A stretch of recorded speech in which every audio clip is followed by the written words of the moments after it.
네,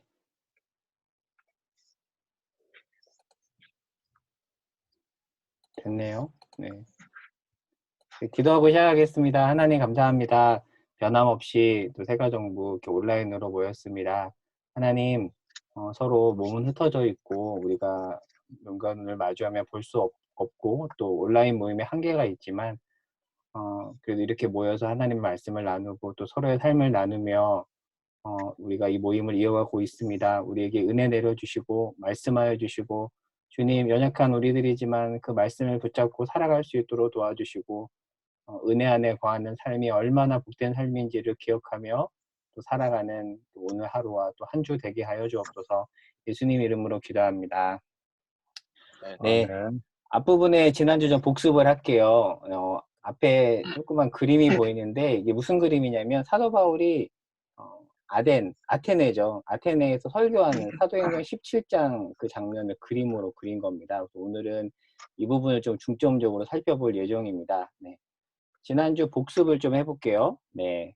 오늘 이제 순서입니다. 오늘 순서인데, 뽀로를 통해 본 죄개념과 인성교육 특강 지난주 내용을 간략하게 복습하고요. 오늘은 포커스가 그들에게 우리가 어떻게 좀 복음을 전해야 되는지, 어떻게, 내용보다는 어떤 내용을 전해야 하는가 보다는 어떻게 전해야 되는가 이 부분을 함께 살펴볼 예정이고요. 그리고 소그룹을 갖고 마치도록 하겠습니다. 그래서 지난주와 마찬가지로 못 보신 분들을 위해서 녹화 영상을 제공하겠습니다. 네, 말씀을 같이 한 목소리로 읽어볼까요? 같이 읽어보겠습니다. 시작. 바울이 아레오바고 바울이 가운데 서서 아레오바고 가운데 말하되 서서 말하되 아덴 아덴 사람들아 사람들아 너희를 보니 너희를 보니 범사에 범사에 종교심이 종교심이 많도다. 많도다. 내가 두루 내가 다니며 두루 너희가 다니며 위하는 너희가 것들을 하는 보다가 것들을 알지 보다가 못하는 알지 신에게라고 못하는 책은 신에게라. 던져보았으니 그런즉 너희가 그런즉 알지 너희가 알지 못하고 위하는 그것을 내가 너희에게 내가 알게 너희에게 하리라. 하리라. 아멘. 지난주 복습입니다. 지난주 방승미 씨의 논문을 참고해서 뽀로로에 나타난 유아 인성교육 덕목을 살펴봤는데요. 이번에 보시면 영유아 미디어 이용 실태 전문 단체의 조사 따르면 하루 평균 아이들의 TV 시청 시간이 2시간인데 그 밖에 뭐 TV 말고 유튜브나 그 밖에 미디어 이용 시간을 포함하면 2시간을 훨씬 넘어가죠. 그렇다면 그런 어떤 절대적인 시간을 본다면 제 미디어가 우리 아이들의 가치관 형성에 큰 영향을 미친다는 것은 분명한 사실이고요. 특별히 아이들이 즐겨보는 뽀로로 역시 그냥 단순한 어떤 오락물 정도가 아니라 우리 아이들의 가치관에 영향을 미치는 도구라는 것을 우리가 기억할 필요가 있다. 그 내용 나눴었죠. 특별히 뽀로로는 에듀테인먼트 형태인데 에듀케이션과 엔터테인먼트가 결합된 그러니까 오락과 교육적 요소가 같이 있죠. 그러니까 오락적 요소만 있지 않다. 교육적 요소도 있다라는 것을 기억해야 되는데, 그래서 그것을 토대로 해서 전문가들이 시즌 1, 2, 3 총 78편을 분석한 결과 윤리도덕 덕목보다는 사회정서 덕목이 많이 나타났다. 이 부분 이렇게 결론이 도출된 걸 살펴보았죠. 도표를 보시면 빈도수가 타인 이해 및 존중이 훨씬 높죠. 반면에 책임과 규범 준수 덕목은 상대적으로 매우 낮습니다. 무엇을 우리에게 의미할까요? 이 뽀로로 자체가 어떤 교육을 하는가? 책임과 규범 준수 이거는 사실 중요하지 않아 라는 어떤 안부적 메시지를 아이들에게 주는 거죠. 더불어서 타인 이해 및 존중 이 부분은 꼭 기억해 중요해 라는 메시지를 주는 거죠. 그러니까 어떤 부분을 강조하고 있는가 이 도표를 통해서 정리해 볼 수 있고요. 또 이렇게 순위대로 정리해 보면 타인 이해 및 존중이 압도적으로 높고 규범 중수 청결 아이들이 안 치우잖아요. 질서 지키는 거 이런 것도 강조가 되고 있지 않다 알 수 있고요. 그래서 이제 정리한 내용인데 암묵적 메시지는 절대적 가치를 따르는 것은 중요하지 않다라는 게 있고 물론 나쁜 것만 있지 않습니다. 이웃사랑을 강조하는 부분을 칭찬해 줘야 되고 강조하는 부분에 있어서 우리가 동의하고 옳다라고 이야기해 줘야 되는 부분이 있습니다. 하지만 기준 없는 사랑은 사랑유리로 할 수 있다는 어떤 그런 또 다른 사이드도 우리가 봐야 된다라는 거고요. 그래서 우리가 어떻게 해야 되는가? 성경이 강조하는 옳고 그름의 분명한 기준을 우리 아이들에게 가르쳐야 된다는 거죠. 근데 이제 우리의 과제는 가르쳐야 된다는 건 알겠는데 사실 이제 어떻게 가르쳐야 되는가? 이것은 그냥 무작정 너네 틀렸어. 아니면 강압적 방식으로 가르쳤을 때 부적응이 난다는 것은 우리가 모두가 공감하는 바잖아요. 그래서 오늘은 어떻게 가르쳐야 되는가 이 부분에 포커스를 두고 살펴보겠습니다.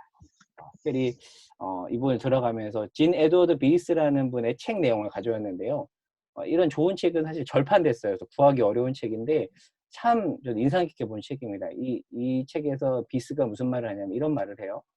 포스트 모던 시대는 최상의 시대이자 최악의 시대이다. 그리스도인들은 기회를 포착하고 덫을 피하기 위해 계속해서 이 시기를 알아야 된다는 얘기를 해요. 그러니까 그리스도인이 성경을 알아야 되지만 동시에 이 시대가 어떤 시대인지를 잘 알아야 된다는 얘기를 해요. 왜냐하면 사실 우리가 크리스천이든 아니든 뭐 어떤 지위를 가졌든 안 가졌든 상관없이 이 포스트 모더니즘이라는 사회 속에 살아가고 있고 영향을 받기 때문에 이 시대를 알아야 된다는 거죠. 그러면서 이 비스가 무슨 말을 하냐면 포스트 모더니즘과 포스트 모던을 구분을 합니다.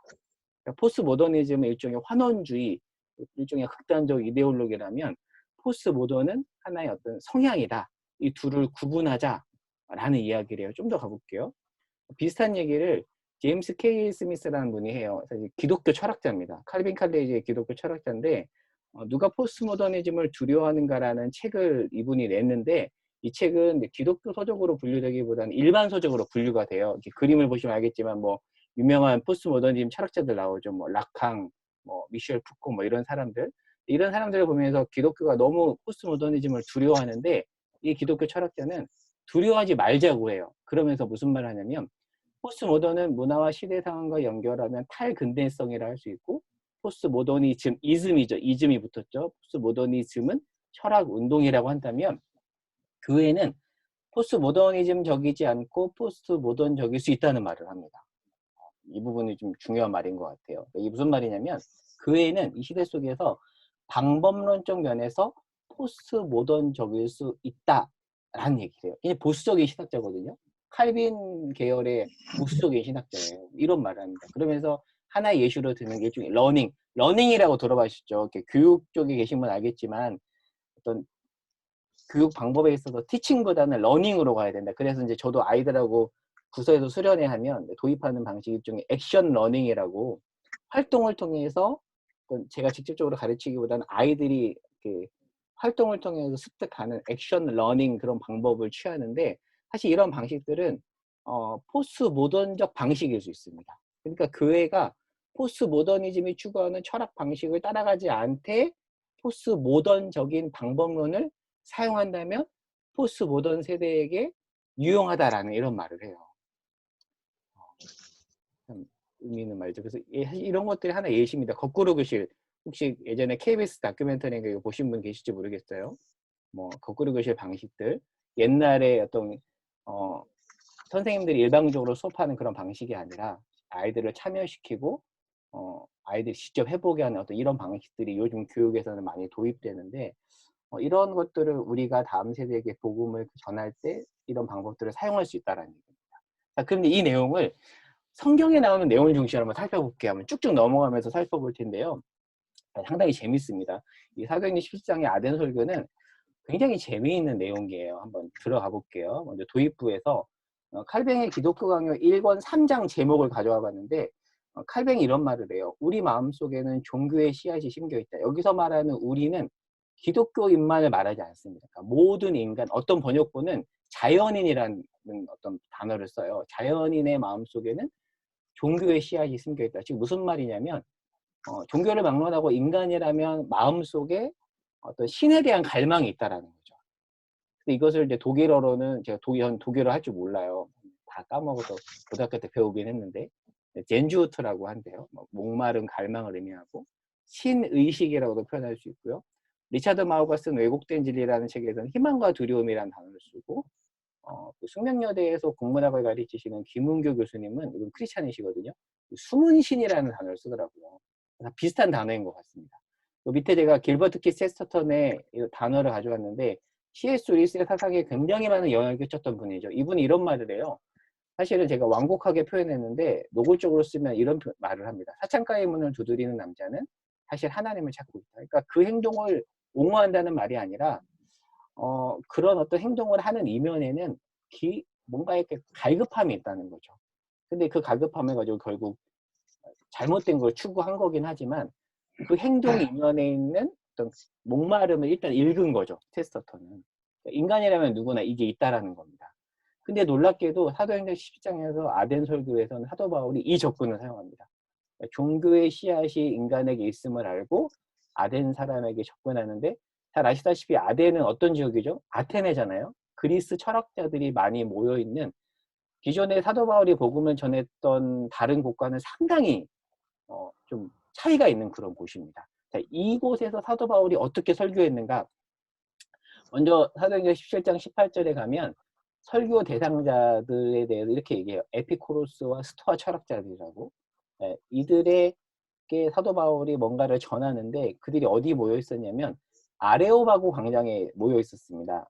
한번 그림을 보여드릴게요. 이게 아테네에 가면 있는 아레오바구 광장인데, 코로나가 풀려서 나중에 그리스 여행을 가실 기회가 있다면 꼭 한번 가보세요. 성지순례 할 때 한 번씩 들리는 곳이래요. 사도 바울이 설교했던 장소라고 합니다. 이 아레오바구 광장에서 사도 바울이 이들에게 설교를 하는데, 보통 사도 바울이나 세례 요한이 설교할 때 가장 먼저 내뱉은 말이 뭐였죠? 항상 하는 말이 회개하라. 그쵸?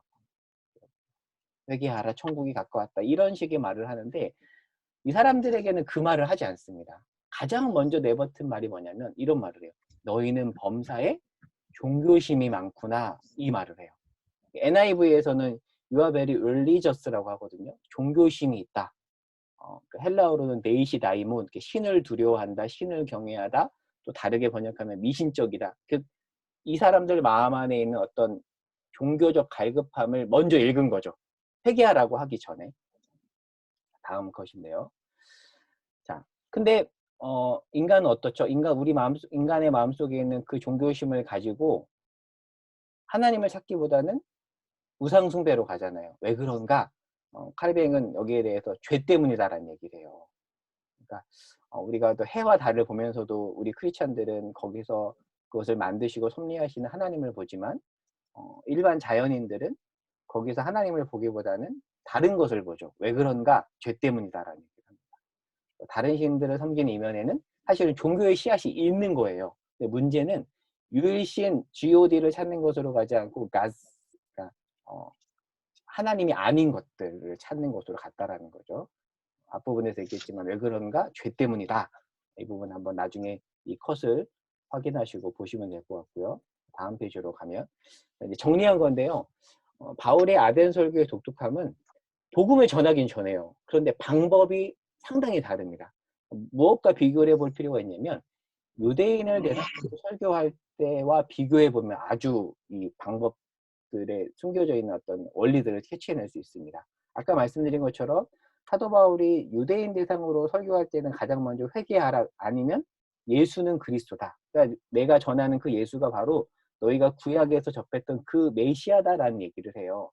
사도행전 11장 초반에 나오는 데살로니가에서의 한번 설교를 볼게요. 데살로니가에서 사도 바울이 가장 먼저 설교를 전했던 대상은 유대인이었습니다. 사실 유대인들은 이미 구약 성경이 뿌리 깊은 백성들이죠. 그래서 이미 언약, 율법, 죄, 희생과 같은 주요 개념을 이해하고 있었어요.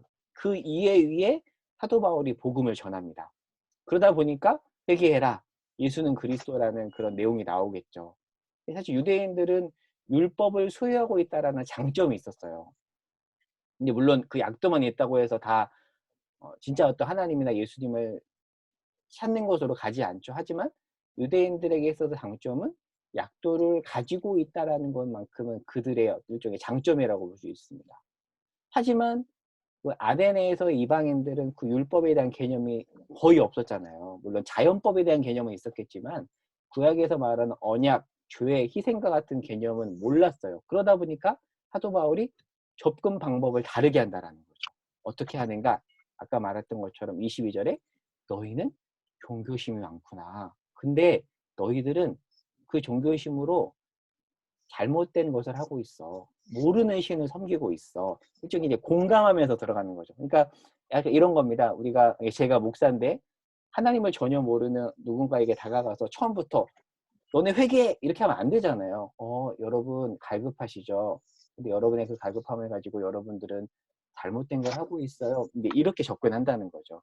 근데 그 이후에 설교 내용을 한번 분석해 볼게요. 이 내용들은 제가 따로 만든 게 아니라 ESV 스터디 바이블과 사도행전 주석으로 유명한 FF 브루스라는 학자가 있어요. 그 브루스의 주석을 참고한 겁니다. 사도행전 17장 23절에 가면 두루 다니며 아덴 사람을 관찰했다고 나옵니다. 그러니까 이 사도 바울이 이들에게 접근하기 위해서 굉장히 주도 면밀하게 세밀하게 접근한 걸 알 수 있는데요. 먼저는 신전을 관찰하고 묘비명을 연구하고 여러 시인의 길을 읽었습니다. 근데 24절 같은 경우는 특별히 놀랍게도 플라톤의 저서인 티마우스를 인용한 것이라고 대부분의 주석가들이 이렇게 얘기를 해요. 그리고 25절은 신이 모든 것의 근원이란 스토아파 사상을 인용한 것이고요. 그리고 27절은 플라톤의 공화국을 인용한 것이고 28절에 힘입어 살며 기동하며 존재한다는 크레타의 에피메니데스의 시를 인용한 것이고 후반부는 아라투스를 인용했다고 합니다. 이렇게 본다면 사도 바울은 이런 어떤 그리스 철학에 대해서 이제 박학다시겠다는 것을 알 수 있겠죠. 오대환 목사님의 성경에서 사도행전 책에 보면 이렇게 정리해 놓으셨어요. 아라투스의 글에는 당시 오타입니다. 아덴 사람들이 에덴이 아니라 아덴 사람들이 자신들은 제우스의 자녀라고 믿고 있음을 알 수 있다. 바울은 그들의 믿음을 인용하여 인간은 제우스의 자녀가 아니라 하나님의 자녀임을 가르친다. 알고 있었다는 거죠, 사도 바울이. 24절 같은 경우도 에피쿠로스 철학자들의 신에 대한 개념을 사람들과 멀리 동떨어져 있고 인간사에 관여하지 않는 어떤 그들의 신의 개념을 바꾸어주는 거죠. 일종의 범신론이잖아요. All is God. 근데 기독교가 갖고 있는 신과는 유일신 개념이잖아요. 아니야. 그들의 어떤 마음을 읽어주면서 천천히 옮겨오는 거죠. 처음부터 너네 잘못됐어라고 하는 게 아니라 마음을 읽어주고 이렇게 옮겨온다는 거죠. 28절에 너희 시인 중 어떤 사람들, 이 부분 역시 사도 바울이 그들이 갖고 있었던 어떤 철학 사상들을 인용하고 공감해주면서 서로 토론하면서 복음을 전하는 내용이라는 것을 확인해 볼 수 있습니다.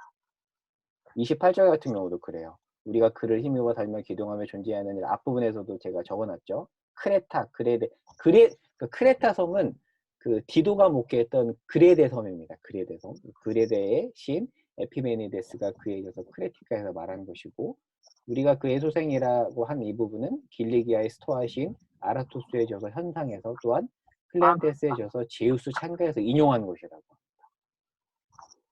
근데 이거는 이제 하나의 참고사항인데요. 세네카라고 한 번씩 다 들어보셨죠? 네로 황제의 교사이기도 했고 나중에 뭔가 잘못해서 네로 황제로부터 자살 지시를 받았던 그 유명한 세네카. 그 세네카는 바울과 동시대 사람이었고요. 그래서 초대교회 교부들 중에서 일부는 바울과 세네카가 서로 서신교환을 했다고 주장하기도 합니다.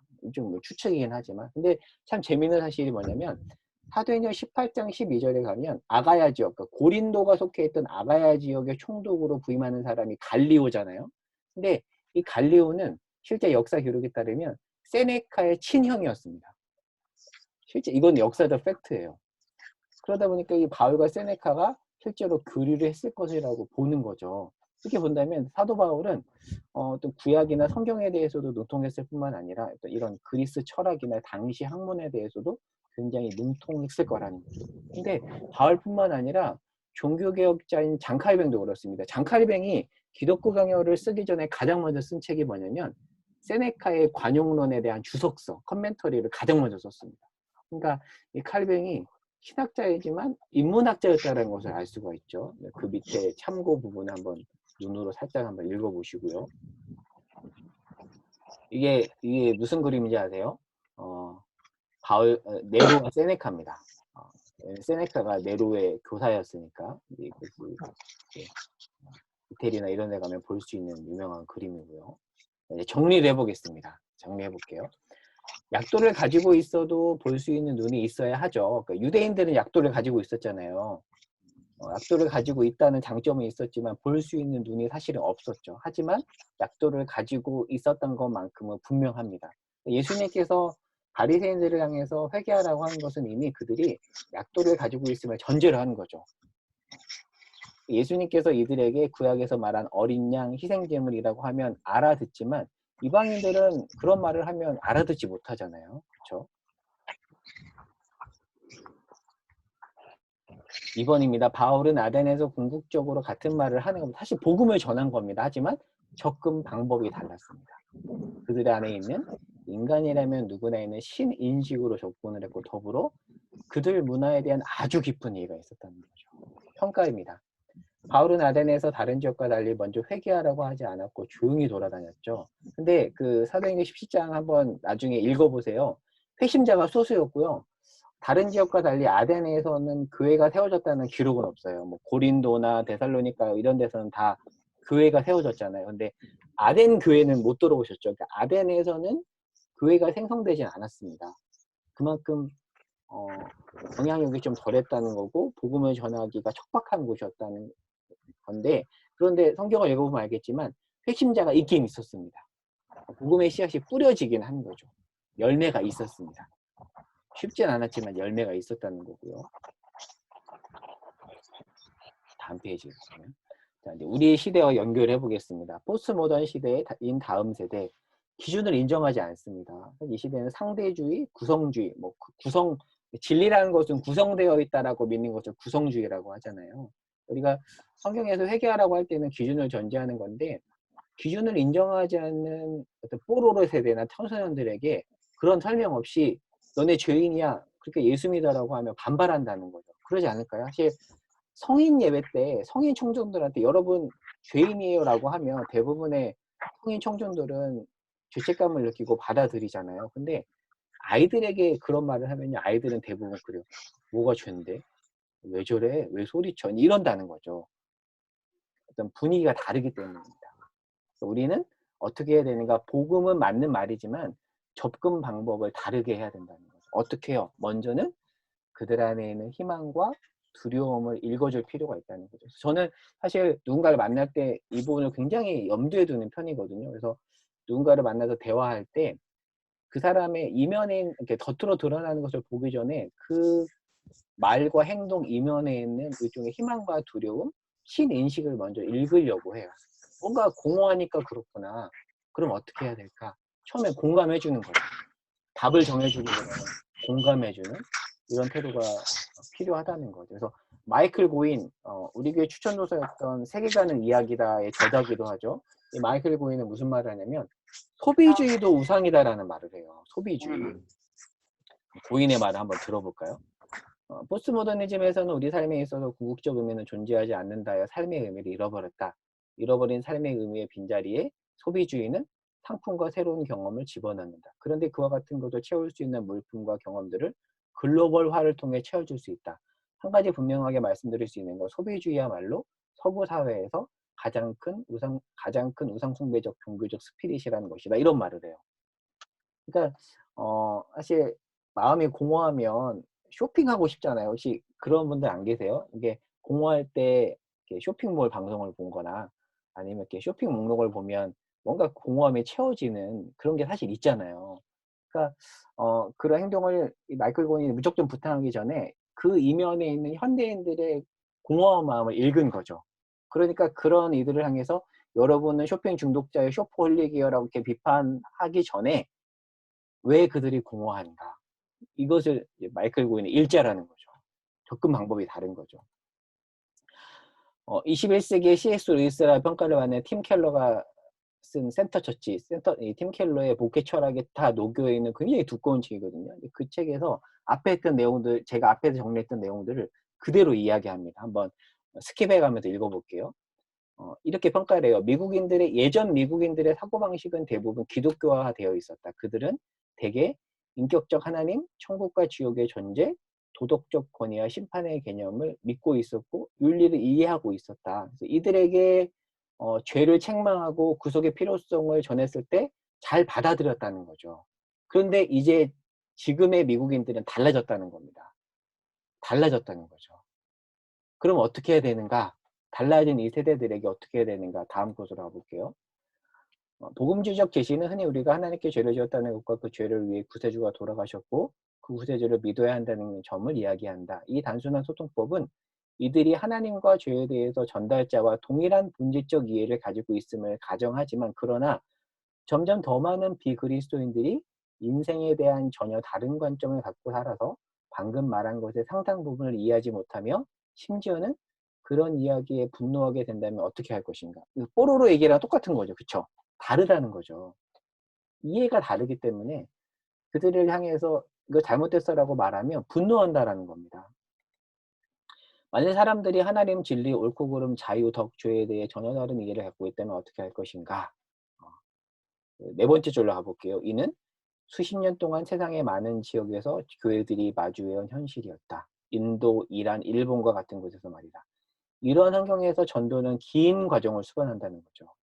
옛날처럼 회개해 그 한마디로 사람들이 회심하는 일이 일어나기 어렵고 이제는 긴 과정을 수반해야 된다라는 겁니다. 이때 교회는 기독교의 진리와 주변 문화 사이의 간격에 다른 역할을 한다. 교회는 교회를 둘러싼 문화권으로부터 비그리스도인들이 올 것을 반드시 염두에 두고 예배 공동체 생활, 공적 대화, 설교, 교육 등을 행해야 한다. 예배의 미학은 문화의 감수성을 반영해야 하며 그리스도인의 신앙이 어떻게 삶을 바꾸는지는 예배를 통해 표현돼야 한다. 설교와 가르침은 이 문화 사람들의 열망이 어떻게 오로지 그리스도 안에서 이루어질 수 있는지를 보여주어야 한다라는 얘기를 하는데요. 참고로 말씀드리면 이 팀 켈러는 미국에서 굉장히 보수적인 웨스터민스터 신학교 교수였어요. 보수적인 신학자인데 이분이 뉴욕에 리디머 교회라는 교회를 개척을 했거든요. 최근에 은퇴를 하셨어요. 근데 이 교회가 정말 특이한 게 뭐냐면 예배를 뭐 저는 가보진 않았어요. 예배를 보면 굉장히 보수적인 예배예요. 뭐 이렇게 찬양을 한다거나 어떤 그런 현대적인 CCM을 부르지 않는데 이 교회 예배에 한인 이민 3세, 4세들이 많이 온다라는 거예요. 왜 그런가? 이들에게 접근하기 위해서 또 뭐 뮤지컬을 한다거나 그렇게 하지 않고요. 굉장히 보수적인 예배 형식을 고수하면서 설교를 하는데 이 팀 켈러의 설교에는 결국 궁극적으로는 보수적인 어떤 복음을 전하지만 그 복음을 전하기까지 겪은 방법이 다르다라는 거예요. 근데 그러한 방법에 굉장히 시니컬한 한인 2세, 3세 그리고 뉴요커들이 반응했다라는 부분에 요즘에 많은 학자들이 주목을 하고 그래서 요즘에 팀 켈러 책들이 많이 나오는 거예요.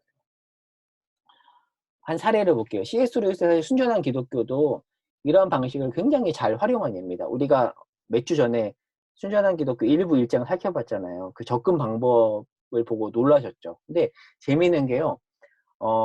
신의 저자라는 책을 쓴 유명한 DNA 학자 중에서 프랜시스 콜린스라는 사람이 있었습니다. 오랫동안 무신론자였고 허무주의자였는데 이 프랜시스 콜린스가 신기한 게 C.S. 루이스의 순전한 기독교를 읽고 회심한 경우입니다.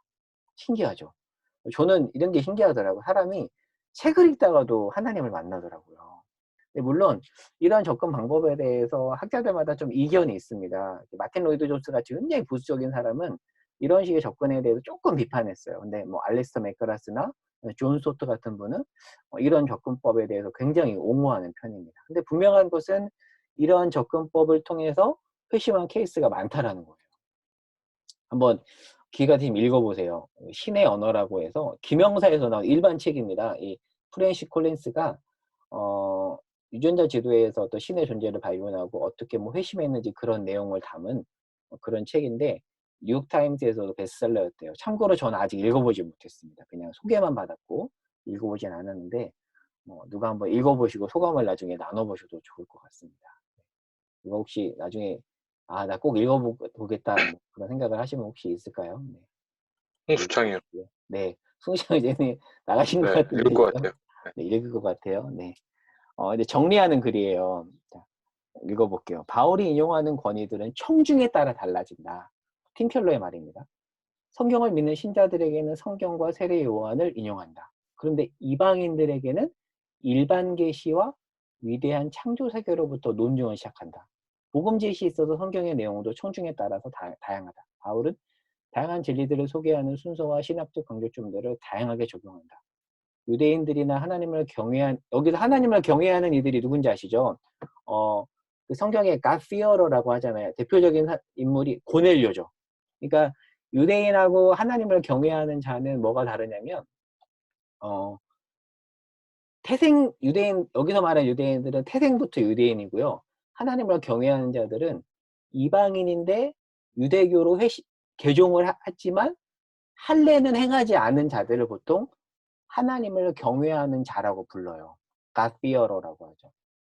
고넬료가 대표적인 인물이고, 그러니까 어떻게 보면 유대인이라고도 할 수 있고 아니라고도 할 수 있는 이들입니다. 그러니까 그들에게는 실로는 짧게 하고 그리스도에 대해서 바로 이야기한다는 거죠. 다음 컷을 봐볼게요. 그러나 이방인들에게는 하나의 개념을 이야기하는데 많은 시간을 사용한다. 헬라인과 로마인들에게 바울은 십자가보다는 그리스도의 부활에 대해 먼저 이야기한다. 듣는 대상이 성경을 아는 유대인과 회심자들인지 아니면 성경을 전혀 모르는 이교도인지에 따라서 바울의 전도 설교의 구조와 강조점이 달라질 수 있는 것과 마찬가지로 우리도 청중에 대한 이해도에 따라 우리가 의지하는 특정한 동기부여들을 사용할 수 있다. 그러니까 이걸 통해서 우리가 적용할 수 있는 거, 예를 들면 우리 가족 중에서 아직 안 믿는 크리스찬이 있어요. 기독교에 대한 개념을 전혀 몰라요. 그러면 어떻게 접근해야 될까? 처음부터 예수는 그리스도다 이런 말을 하기 전에 그들 안에 있는 어떤 신의식을 읽는 것, 그렇게 접근한다면 될 수 있다, 뭐 이런 식의 얘기인 거죠. 적용입니다. 권위를 중시하고 죄에 대한 개념을 가지고 있는 이들에게 동성애가 잘못된 것이라고 말하면 어느 정도 수긍하겠지만, 포스트 모던 세대에게 동일한 메시지를 전하면 왜 잘못인데? 라고 물어요. 제가 만났던 우리 중고등부 학생들이 대부분 그랬습니다. 옳고 그름의 문제를 떠나서 기준의 존재 유무에 대해서 그들이 먼저 이렇게 의문을 갖기 때문에 먼저 그 기준에 대해서 설명해 줘야 된다는 거죠. 그래서 C.S. 루이스가 순전한 기독교 일부 1장에서 그 기준에 대해서 얘기하는 겁니다. 그렇지 않고 곧바로 기준을 제시하면서 기준에 어긋나는 것은 틀렸다고 하면 반발할 수 있다는 거죠. 그래서 청중에 따라서 설교 내용이 달라져요. 그러니까 저도 달라요. 그러니까 어른들을 대상으로 설교할 때가 훨씬 좀 편해요. 왜냐하면 성인 청중들은 기본적으로 어떤 이런 개념을 갖고 있다고 생각하고 들어가기 때문에 조금 편안한데, 요즘 아이들에게는 그 기본 개념부터 잘 설명하고 신의식을 읽어줘야 하기 때문에 사실 되게 접근이 어렵습니다. 근데 그렇게 해야 된다는 거죠. 마지막입니다. 김용규 교수, 저희 교회 추천 도서인 그리스도인은 왜 인문학을 공부해야 되는가 책의 저자이고, 최근에 우리 송수창 선생님이 부장 집사님께 선물해드린 그 책의 저자이기도 하는 김용규 교수님이 이런 말을 해요. 작은 이야기가 없는 큰 이야기는 폭력이다. 그러나 큰 이야기 없는 작은 이야기 역시 폭력이다. 이게 무슨 말일까요? 여기서 말하는 큰 이야기는 성경이죠. 성경이라는 큰 이야기, 작은 이야기는 우리 삶의 맥락이라는 작은 이야기인데, 그런 작은 이야기 없이 큰 이야기만 얘기하면 추상적으로 느끼잖아요. 근데 또 큰 이야기 없이 작은 이야기만 이야기하면 또 안 된다는 말을 합니다. 그러니까 우리는 어떻게 해야 되냐면, 큰 이야기도 당연히 가지고 있어야 되지만 우리 아이들과 다음 세대의 작은 이야기들도 관심을 가지고 귀를 기울여줘야 된다는 거죠. 그래서 한번 이 부분을 보실래요? 두 번째 부분에 보면 제가 주석 그 표시를 하면서 제가 읽어볼게요. 여기 이 부분입니다. 큰 이야기가 동반하는 작은 이야기들도 하되 큰 이야기들도 함께하자. 그래야만 큰 이야기가 동반하는 폭력성이 차단되고. 그러니까 작은 이야기가 없이 큰 이야기만 하면 폭력적일 수 있단 말을 해요. 반면에 큰 이야기 없이 작은 이야기만 하면 맹목적일 수 있다라는 말을 합니다. 이 두 가지가 같이 가야 된다. 그래서 우리 아이들에게 성경을 어떻게 가르칠까에 대해서 이제 큰 틀은 제가 이렇게 정리해봤습니다. 다음 세대의 작은 이야기들이 성경이라는 큰 이야기 안으로 들어올 수 있도록, 그러니까 이것을 사실 연결해주는 게 우리 작업인 거죠. 우리 아이들, 예를 들어서 우리 이현이 엄마 아빠 같은 경우도 이현이의 그 작은 이야기와 성경의 큰 이야기를 이렇게 연결해주는 게 어떻게 보면 다음 세대 교육이라고 할 수 있겠죠. 물론 말처럼 쉽진 않겠지만 큰 맥락은 그렇습니다. 이 주석이 안 지워지네요. 주석 지우고.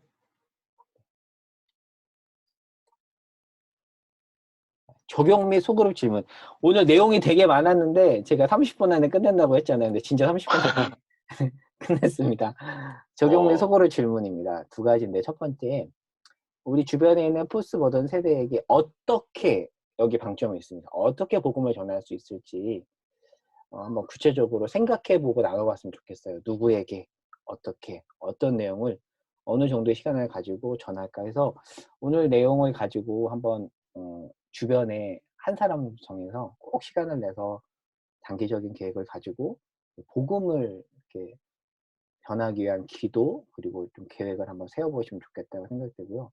사실 아이들에게도 할 수 있겠죠. 예를 들어 저 같은 경우도 예를 들면 우리 시연에게 할 수 있겠죠. 이 아이에게 어 복음을 전해야 되는데 처음부터 뭔가 사물이를 가지고 접근하기보다는 그의 마음을 읽어 주고 어떤 공감해 주면서 어떤 장기적인 안목을 가지고 이 복음을 전할 수가 있겠죠. 그 부분을 나눠 보면 좋을 것 같고요.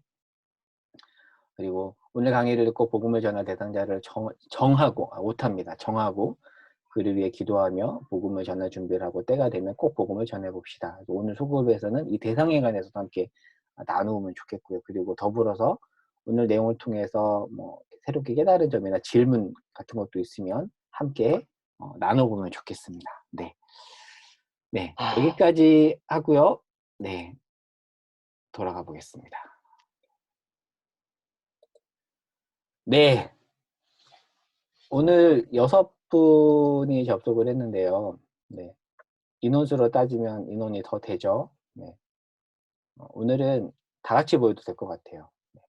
그러면 한번 편안하게 오늘 내용을 가지고 한번 나눠보도록 할까요? 네.